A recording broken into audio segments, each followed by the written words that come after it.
এক কথায় আমি বলবো যে আপনি এই স্মার্টফোনটি চোখ বন্ধ করে কিনে ফেলুন, কেননা ভালো প্রসেসর, ভালো ক্যামেরা, সাথে মিডিল কনসোল বা সেন্ট্রাল কনসোলের মতো আপডেট ফিচার্স এবং এর যে চিপসেট ওয়ালটন প্রিমো hm7, এই প্রথম হয়তোবা ওয়ালটনের কোনো স্মার্টফোন আমার কাছে এতটা ভালো লেগেছে যে ওয়ালটনের ফোনের রিভিউ করতে বসেছি। এই প্রথম কিন্তু আমার এই 80টা ভিডিওর মধ্যে ফার্স্ট ভিডিও ওয়ালটনের স্মার্টফোন নিয়ে।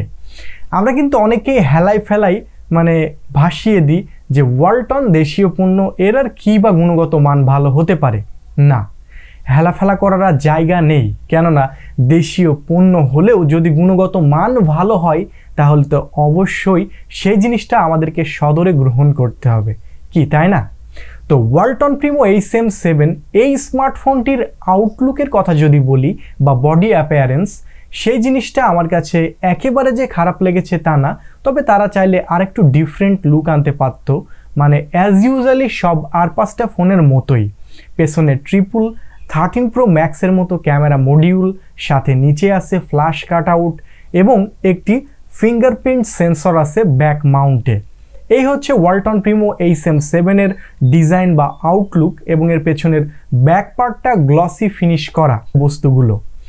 প্রথমেই যদি বলি এই স্মার্টফোনটির ডিসপ্লেটা আমার কাছে এক কথায় লাজবাব লেগেছে, কেননা এই বাজেট সেগমেন্টের একটা ফোনের মধ্যে আশাই করা যায় না কখনো যে মিডিল কনসোল বা সেন্ট্রাল কনসোল এরকম টাইপের একটা ক্যামেরা কাট আউট দিয়ে কোনো কোম্পানি ফোন নিয়ে আসতে পারে।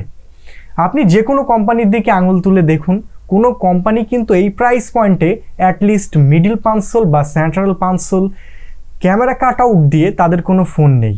ওয়ালটনই হয়তোবা সর্বপ্রথম যে এত লো বাজেট সেগমেন্টের একটা ফোনের মধ্যে এত সুন্দর করে মিডিল কনসোল বা সেন্ট্রাল কনসোল দিয়ে একটি স্মার্টফোন নিয়ে আসলো। আমি যে স্মার্টফোনটির সব গুণের কথাই বলবো, দোষের কিছুই বলবো না তা কিন্তু না, দোষের কথা পরে বলবো, আগে গুণগুলো সম্পর্কে জানুন।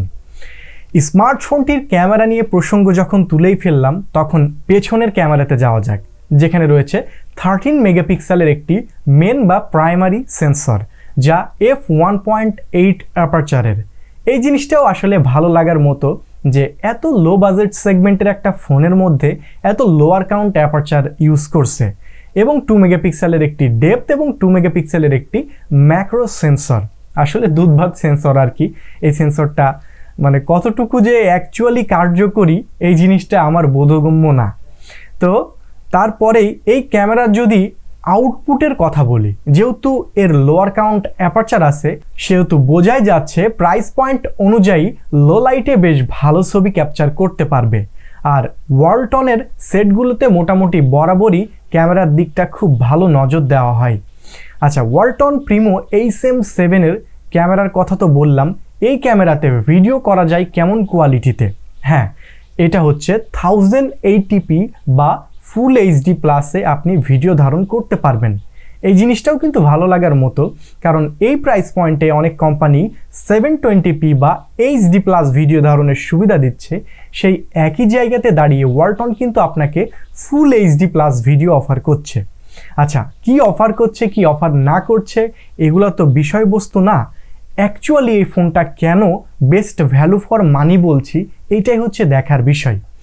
স্মার্টফোনটিতে রয়েছে 4900 mAh এর লং লাস্টিং ব্যাটারি।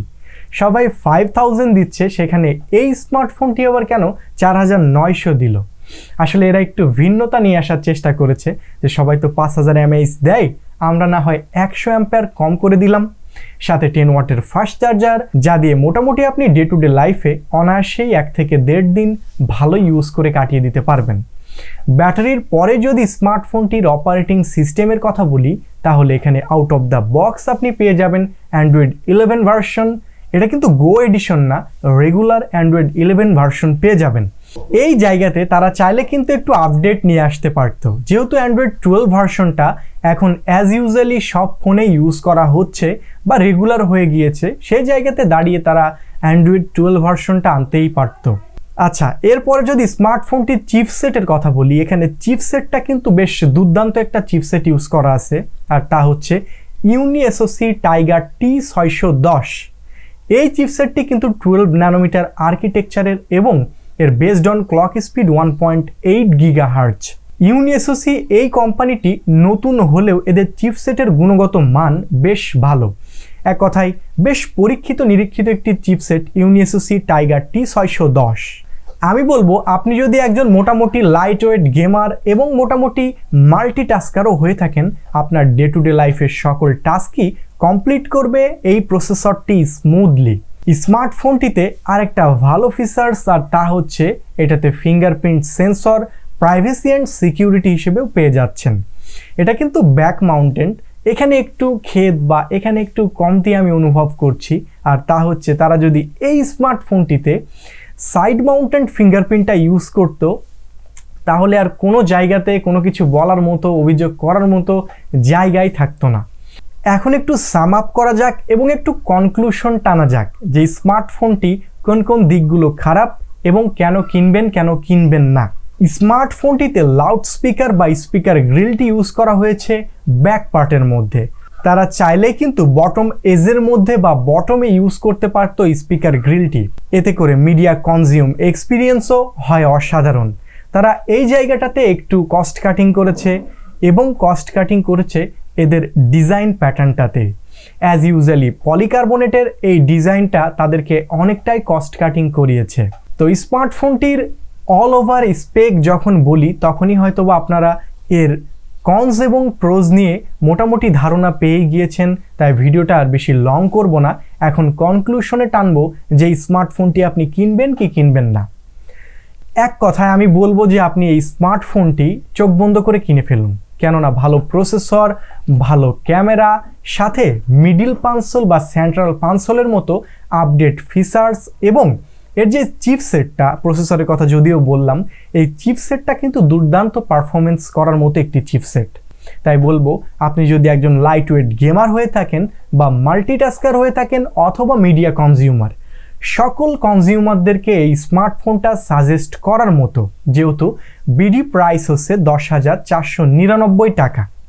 তো কে এই স্মার্টফোনটি কিনবেন আর কে এই স্মার্টফোনটির সম্বন্ধে কি মন্তব্য করবেন তা তো অবশ্যই কমেন্ট সেকশনে জানাবেন। পরবর্তী ভিডিওগুলো পাওয়ার জন্য অবশ্যই সাবস্ক্রাইব করে নোটিফিকেশন বেল আইকনটা প্রেস করে রাখুন। আল্লাহ হাফেজ।